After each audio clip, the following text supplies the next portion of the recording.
দেখেন আমরা সর এলাকার রাস্তা রাস্তা ভেঙে গেছে। আমি এই যে গাড়ি নিয়ে আসছিলাম এদিক দিয়ে যাইতাম, এখন দেখেন রাস্তা ভাঙ্গা। এটা বেরিবাদ করছেন সরকারি নতুন বেরিবাদ, বেরিবাদের অবস্থা দেন, বেরিবাদ ভেঙে গেছে।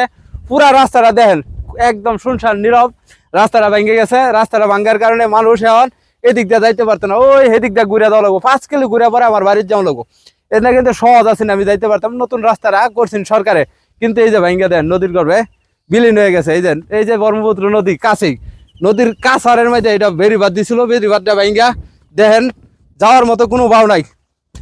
দেখেন অবস্থা বেরিবাদ ভাঙ্গা কি হয়েছে, আপনারা দেখেন ভাঙ্গা কি হয়েছে। কার কার এরকম বৃষ্টিতে, এই বৃষ্টিতে কার কার এলাকার রাস্তাঘাট ভাঙছে একটু জানেন। আমগর এই রাস্তাটা ভাঙাতে আমগর অনেক বেশি ক্ষতি হয়ে গেছে। আমরা এদিক দিয়ে চলাচল করতে পারতাম না, এখন আমরা ঘুরে যাইতে হইব। আর কার এলাকার মধ্যে বৃষ্টিতে এরকম রাস্তার ক্ষতি করছে অবস্থা দেখেন, মানে পুরাটাই ভাঙছে। এই যে দেখেন আপনারা দেখেন মানে কতখানি রাস্তা ভাঙছে দেখেন। এই যে এটা হলো মেন রাস্তার দেখেন অবস্থা।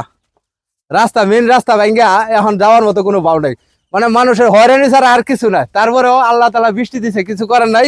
আমি সবার কাছে এও করবো যে এই রাস্তাটা খুব তাড়াতাড়ি দ্রুত ঠিক হয়, মেরামত হয়, যাতে আমরা চর এলাকার মানুষের দিক দিয়ে আমরা চলাচল করতে পারি। আমরা যাতে চর এলাকার মানুষের দিক দিয়ে চলাফেরা করতে পারি, এটা সবার কাছে আমার একটা করজোরে অনুরোধ থাকবো, যাতে আপনারা রাস্তাটা আমাকে ঠিক করে দেবেন, যাতে আমরা সাধারণ মানুষ শাকসবজি শাকসবজি ক্ষেতের, কৃষি ক্ষেতের যে এগুলা আছে এগুলা নিয়ে যাতে আমরা যাইতে পারি। যদি আপনারা ঠিক করে না দেন আমরা যাইতে পারতাম না।